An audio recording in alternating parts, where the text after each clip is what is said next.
Welcome to the Social Impact Level Up podcast. This is where we blur the lines between business, nonprofit, and impact. I'm your host, Wendy V, and in season 3, we're redefining success for social entrepreneurs looking to grow their revenue. If you have reality-changing ideas, this is the place for you. Let's jump right into today's episode. Hey everyone, welcome to another episode of the Social Impact Level Up podcast. Today we're going to be talking about some amazing things that my favorite client has been doing. We have PerCila Zeno joining us today on the podcast. First, I wanted to just start off by saying this is the third episode that we were going to, this is almost the end of the season. We have 3 more episodes, including this one.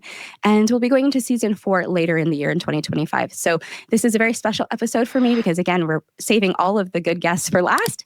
And I'm super excited to be here with PerCilla. So let's hop right into it. PerCilla, take it away. Tell us, who are you and how do you make an impact?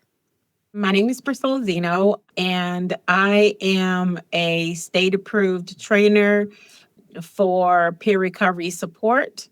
And the way that I make an impact is by training people all over the state of Virginia on how to become a peer recovery specialist, and also how they can, use that platform to be able to help other people. Yeah, and I know that some people might not really understand what peer recovery is or why we have these services or exactly what you mean by that. So can we just start out there? Like, what is a peer and why would we be investing in this kind of service or help? So if it was up to me, I would literally sort of like have a peer recovery specialist in every single household as like a sleeper cell until they need it, right?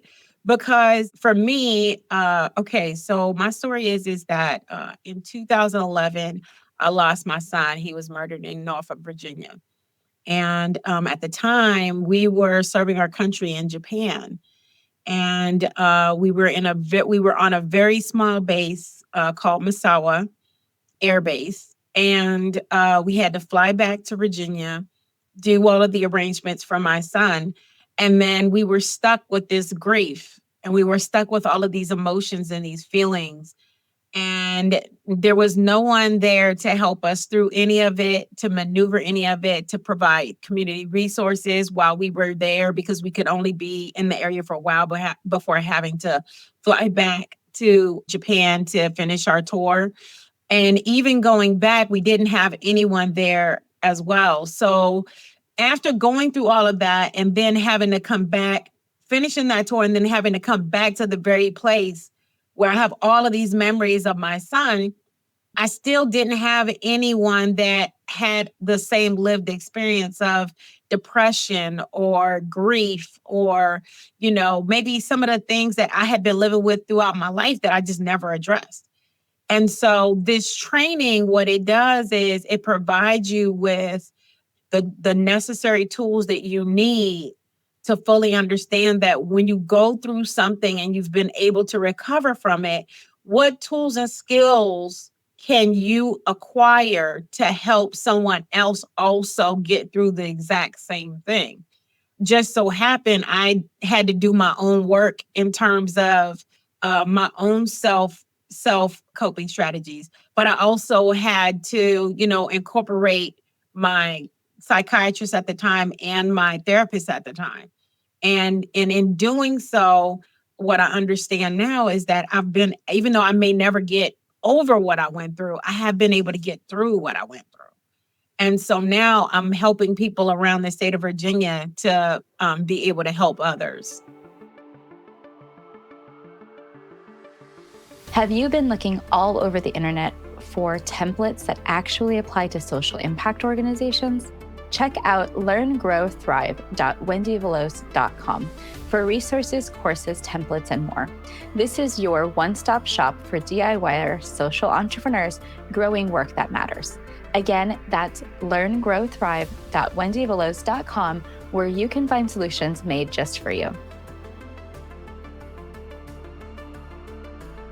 And that's so important, the idea that it's someone with lived experience who can relate to you in a way that maybe even a therapist or a clinician can't, because they have that lived experience. And your story about going through grief and having these big emotions and all of these things, it's always so fascinating to me that you have, on the flip side of all of that, the things that you've built and the way that you've been able to channel those emotions into positivity, it's like anybody else I've ever met would have not been able to do that, right? Like just would never have been able to do the things that you do. So let's go forward in this story, because not only are you a trainer, but you also have started a clinical practice. You had founded a foundation and moved that over to other people. Like you've done a lot of other things since then. So bring us up to speed into like how have you continue to use those still core feelings, but in a totally different light?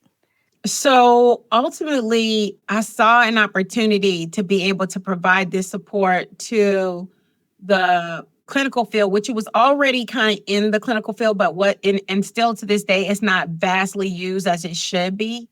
And then also I saw an opportunity to place it also in a nonprofit area where people could really use this support in the event that they can't afford to pay for it. And so I've been able to just kind of maneuver having this service in both platforms so that people can get the help that they need, but also to let other people know that this type of support is out there, because there are so many people who need this type of service, but they're just unaware that it's happening, that it's available, especially in the rural areas, especially in like really large practices. I mean, if you think about like the day-to-day primary care practitioners who see, hundreds of people on a monthly basis, and then a good portion of, or probably half of them come in, and a lot of the things that they have going on with them, including their physical pain, is their emotional pain that they're talking to their primary care doctor, and their primary care doctor can't do anything about. And so having, that peer recovery specialist there in the building will help make the process easier. I mean, if you think about somebody who's going through major depressive disorder, they typically withdraw. They typically want to stay in bed. They don't want to get out of bed. They don't want to be around people. And so if you have that peer recovery specialist there in the office, that peer recovery specialist can ensure that the necessary steps are being taken so that if they are wanting to seclude themselves, somebody else is working on their behalf to make sure that they get the help that they need and get them in the proper care into the office that they should be going to. Yeah, there's so many good points that you just made about how this peering can help other people. I mean, it's usually people who have mental health disorders or have some sort of substance use disorder who can take advantage of this service. But if it's available right at the time when somebody expresses need, or you see that there's a demonstrated need in someone, it helps to get them to services faster, because you're not going to lose them. They're not going to like go back home and then you got to re-bring them back into that clinical setting. So I love that point that you're saying, like if we embed these folks in the places where we're naturally finding people who have some sort of struggle going on, then you can access services right at the time, right? Like right there. And that's such a good thing. So, you and I have been working together for a few years. People, so I said it at the top of the episode, you and I have become soul sisters in this mission, right? Yes. I absolutely love our dynamic. We think like two peas in a pod, and it's so funny. People tell me, they're like, "Oh yeah, tell me about your clients." I'm like, "Well, PerCilla, you're always my example client." And then also your husband, right? Your husband Zeno, we call him Zeno. But Lewis is just an amazing leader as well, and he's taken over the foundation. And so I think for anybody who hears your story, being a grieving mother, a grieving set of parents, to be able to start a business and a nonprofit in the honor of your son, being able to provide these services to other people in your community, other people's sons in your community, like all of this just fascinates me, because you are the strongest person I've ever met. Like it's so real. You have gone through so much, and every day you show up for this mission. So like, how do you keep going? How do you keep showing up for this mission? If I'm being honest, like business is my passion, right? And so this sort of was like a blessing in disguise. And it sounds weird because I tell people all the time, like my son's death, even though it was really horrible, it kind of gave me life, because what it did was it allowed me to merge what I love to do the most, which is business. Because I've had other companies before, I just never necessarily had them in service. And so what it did was it allowed me to merge the love that I have for business and then the passion that I have to help people to not go through the struggles that I went through after losing my adult child and take that passion and merge it with that business and said, wow, like I could take this really far and be able to help people while still being able to, take care of my family. And so often we find ourselves sometimes in terms of business, starting businesses that we really don't love, but we're just in it for the money. And I love the fact that every day I get a great feeling about coming to work, regardless if I'm making money or not. Like I really, really love my Amen. job. True that. Yes. It's so true. I mean, it's the same thing for me. I get to work with wonderful people like you, right? Like the Oh, fact that thanks. you've been able to help me grow my business by sharing your resources with me so I can share my resources with you. It's Yeah. just, the best thing in the world because we enjoy working together. We enjoy the work that we do. The more that I Yeah. help you, the more people you can help. It's just like a great Yes. formula. It works for Yes. all of us. Yes. And so, I definitely want to encourage the listeners, like if you can find clients and partnerships like this is the bee's knees. This is what you want, right? You don't want to work like this and Yes. not enjoy your work or not enjoy the people that you're serving. And so this is like what people I think need to hear is that you can build these kinds of business relationships around the act of service. And it can still be in service of the public and be in service of others. And you can still make money, which is fascinating. Yes, yes, yes. And we're looking, we're always looking for partners to work with and to collaborate with. We're stepping more and more outside of our box on, how we can provide different things in terms of peer recovery support and housing, peer recovery support and with the youth, peer recovery support with the seniors. I mean, like so many different ways. So, I try to tell people like there's no age range in terms of like what it could look like, in providing these services. It's really about like just if you have the passion for it and if you're willing to get out there in the community. Like this is not I know a lot of people get this sense that when they become a peer recovery specialist, they get to go inside of an office with their cup of coffee and wait for people to come and see them while they counsel them every day. And that's not this job. This job is more in terms of they are community health workers. They meet people where they are out in the community. They show up at people's homes. And there's so many people out here that love not being in an office all day and they love being out in the community and connecting with folks. So it's a really rewarding job. Yeah, and you live in a very fascinating part of the world. I think your community has a lot of need. And I just want to take a minute to describe, like, where are you located in providing services in these two entities? And what is it like to live there? Because I think people might not know much about that area if you're not really from Virginia. So we service the entire state of Virginia. However, we've been doing a lot of focus on some of the rural areas. Now, I live in a city that used to be considered rural and they rezoned it like maybe a few years ago. So I live in the city of Suffolk, Virginia. But which is for people who don't know where that is, it's not too far from Virginia Beach, Virginia. It's like maybe about 35, 45 minutes away or Norfolk, Virginia. And so basically, I feel like in these areas where, including Suffolk, like Suffolk doesn't have like a full transportation system. They have like a little mini transportation system. But one of our offices in Franklin, Virginia, it has no transportation system. It has hardly anything. Like it has like I want to say like less than maybe a little over 8,000 people in it. And so they're in dire need. And then they have all of these other little rural areas that sit around that. And so it's really, really important, I think, to try to provide these peer recovery specialists in every single city and every single household. So that, you know what I'm saying? People know exactly what to do if they start to see, like, you know what, my mom, she hasn't showered in a week. My dad, he's drinking constantly and it's starting to affect our daily living. What should I do? Because typically when we don't know what to do, that's where the family fights come from. We start yelling, we start screaming about how we don't like the behavior. But ultimately, there's a whole route. Like you wouldn't say the same thing to someone who's in a preparation stage of going into rehab that you would to a person who's in the denial stage of rehab. The language would be different. So you can't say the same things to that person. And so if you were a peer recovery specialist, you would know that. And that's where the arguments would not start because you would know it. So just little things like that.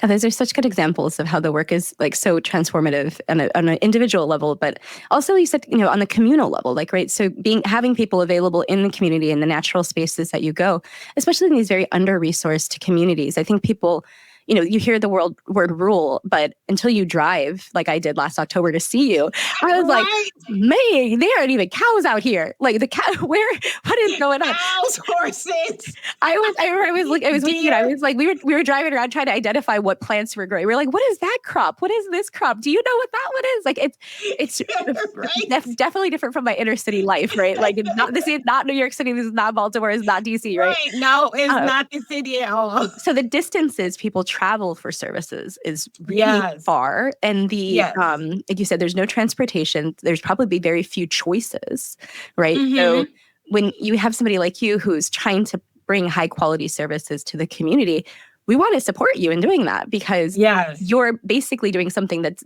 not there for anybody. You need to fill this gap. So, we're working hard on getting you some money. In the past, we've been able to get some funding from the state to work with veterans. But what are the other types of populations that you're really interested in serving? And how do you envision that as you grow? So I'm really looking at trying to just work with the community for housing, like the homeless. We have this vision of people who are homeless, not really understanding their full story. Not everybody became homeless in the, whatever traditional sense that we think they've become homeless. Oftentimes they're just looking for a place on what to do. I mean, and then even in this dynamic right now, like I just heard of a story of a young lady who had received a job in California. She packed up all of her stuff here in Virginia, moved to California. And when she got there, she didn't have a job. They gave her the job, but because of the new administration that came in, things changed. And because things changed, she had already sold her house. She had already got rid of all her furniture. She had already found a new place and she was ready to start work. And when she was on the road, on her way there, in the middle of on the road, being on the way there, she got an email saying that unfortunately they couldn't hire her. That's how quickly someone can become homeless. And so in that sense, would they go into could they fall into a depression? Absolutely. Would it be valid for them to fall into a depression? Yep. And then also, she's in between places now. Who does she go to? Where does she go? She has no insurance now. So in that sense, wouldn't it be awesome to be able to have, that availability? So you just brought up such a valid point right now, because again, this episode's airing next week. So we're all in the middle of the thick of this, federal changes and everything. And just tell me from your perspective, like all the changes that are happening at the federal level, how do you think they'll affect folks like you down at the community who are providing services every day? Well, I think right now I'm in a really good spot because I'm contracted through the state, but I'm also contracted through federal government. So I still have that state umbrella that just kind of like positions me well while the federal folks are still trying to figure it out. So the state has their own legislative government and they have like their own like funding and all of that good stuff. So the good thing is that I'm trying to make sure that I diversify and making sure like that I'm in the right space at all times so that, one doesn't affect the other. That's exactly what I want our listeners to understand about you. You hustle. You think of, you build the relationships, you ask the questions, you send the emails. Like, I don't think I've seen somebody advocate for their business and themselves in the way that you do. You are a go-getter when it comes to that. Like, you will tell the federal government, okay, you wait. I'm gonna go over here and talk to the state. Like, I can totally see you saying those things because you have your eye on the prize. Like, you know exactly where you want to go, and you're just finding the opportunities to get there, bringing them into your world, courting them into your world, and being able to take the opportunity and run. So I think people need to hear that, because sometimes people are really passive and think like, this stuff is all happening to me. And you're saying, no, it's happening for me. I'm gonna make it work. Right.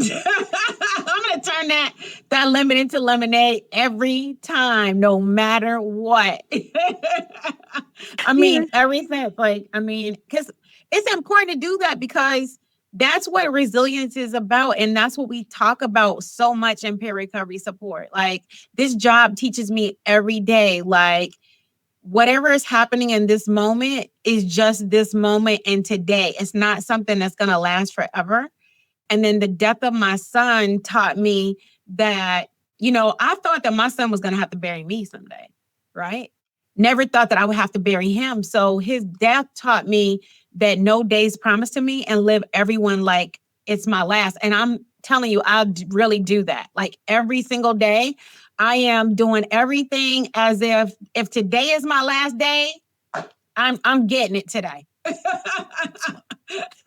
That's some good advice. Guys, go get it today, because you never know what's going to happen. No, and it's true. I mean, I've had several near-death experiences in my life, so I completely resonate with that. And that's really what drove me to, move away from the government and do whatever I want to do, because I'm like, oh, I'm in my mid-40s. I don't necessarily have that much time here left. Right. Let me make sure I get my stuff together. So, I appreciate that.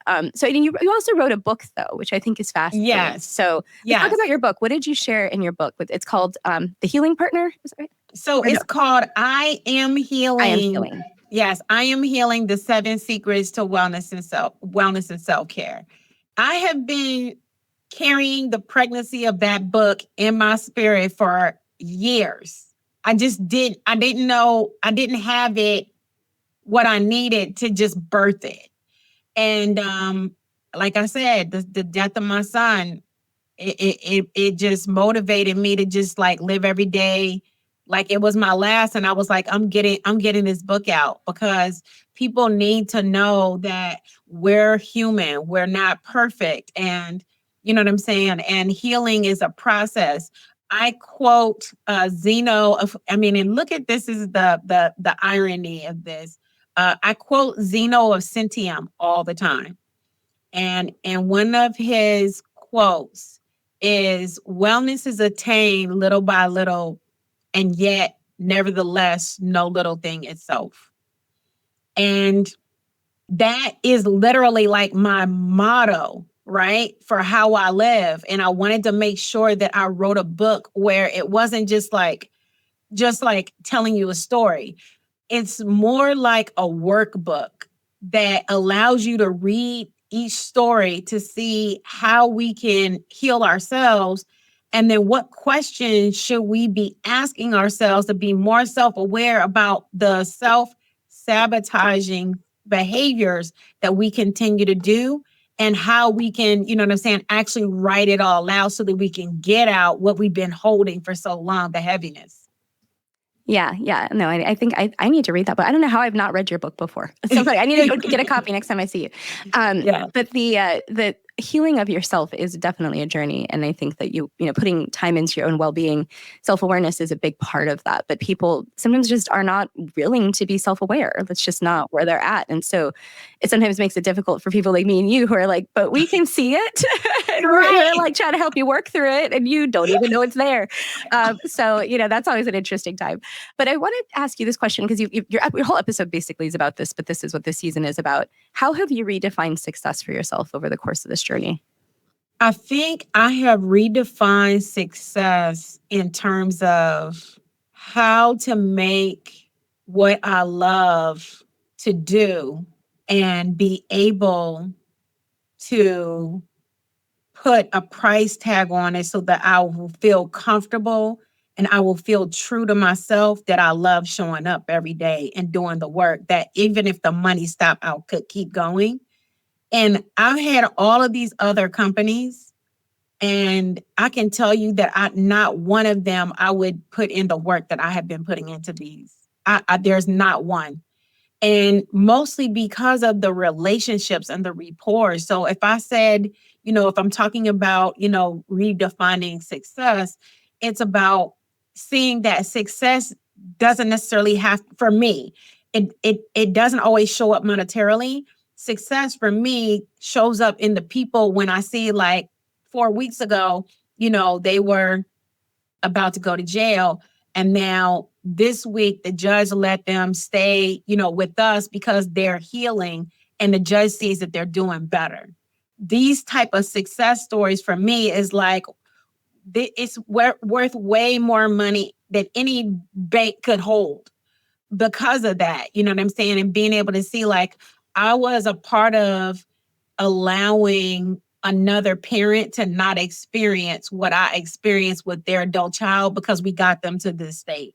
And if there's a way that I could have had someone like myself in my son's life, I'm not going to say that I could have saved his life, but I will say that it would have made a big difference in the how he was moving and his own mental health.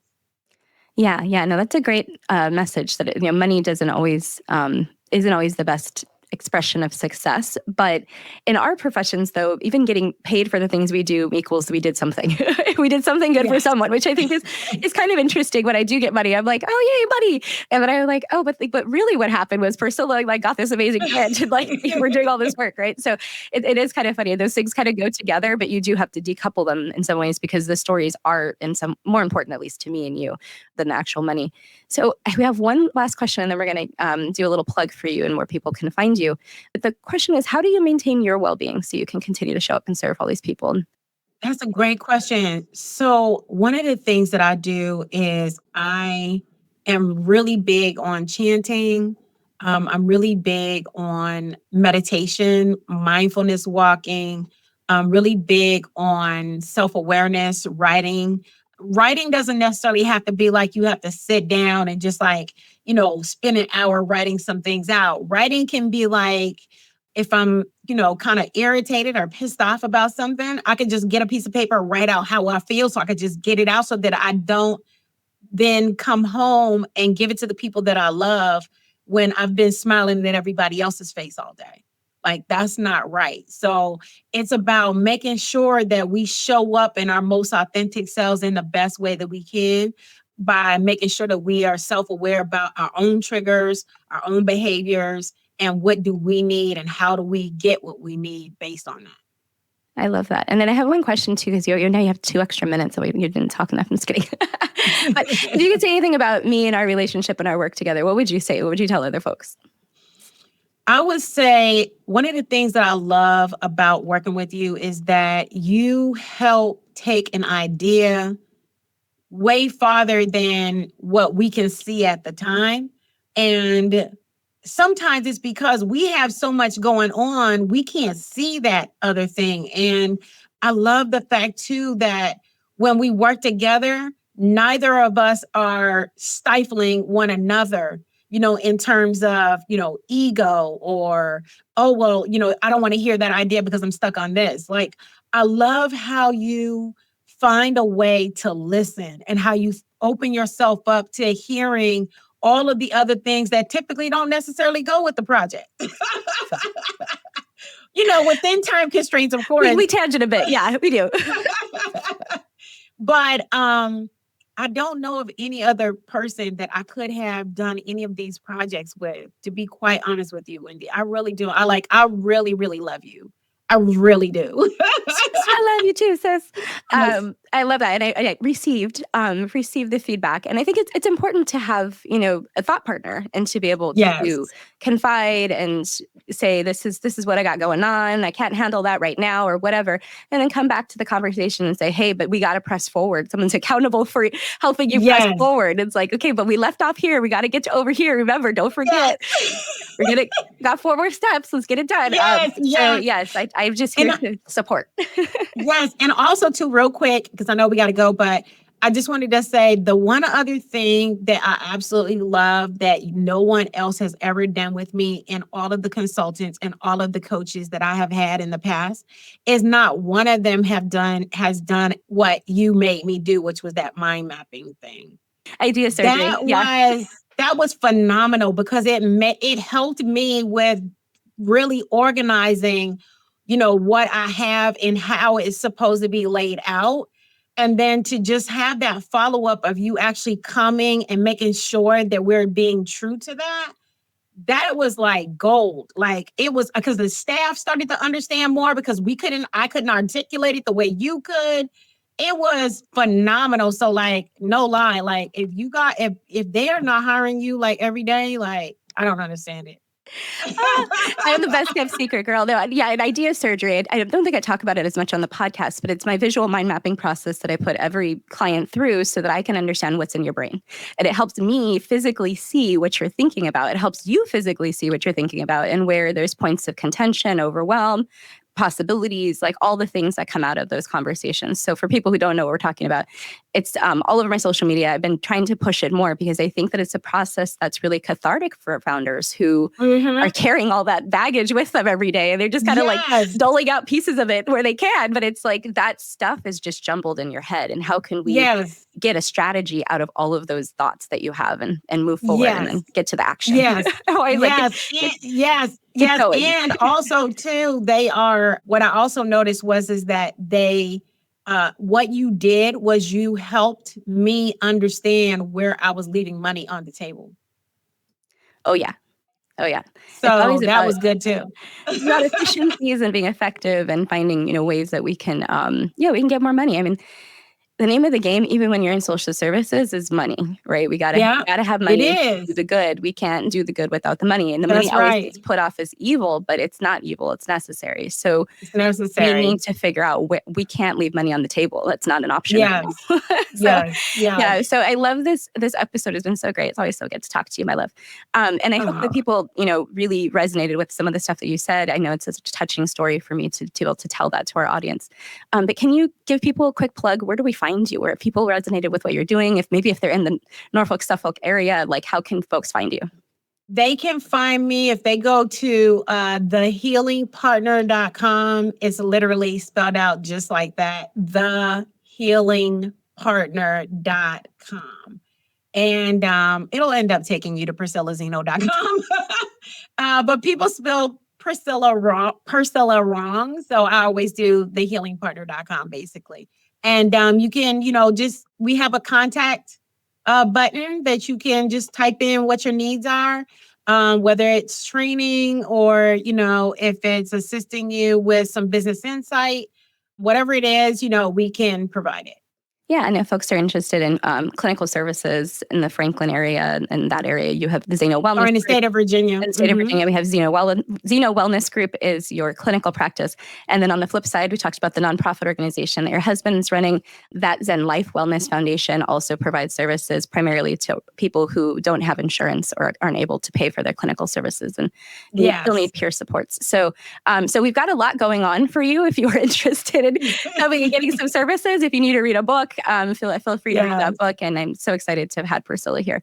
All right. Thank you for being here for another episode. For our listeners, we've got 2 more to go that are going to be coming up for the end of the season. And then we'll be closing out, taking a couple months off, and we'll be back later in the year. So PerCilla, it's nice to have you here. And thank you so much for being here. Thank you for having me. I so enjoyed it. And I always have fun with you anyway. So thank you so much for having me. I appreciate it. Yes. Great way to start the morning. All right, everyone. Come back for another episode. Thanks for joining us for today's episode. I hope you enjoyed the conversation, and we look forward to having you come back. If you're curious about something we shared, make sure you check in the show notes below. And do you want the secret to make your nonprofit or business more sustainable and more profitable? Hop into my Learn, Grow, Thrive University, where I give you exclusive access to resources, mini courses, and templates for free.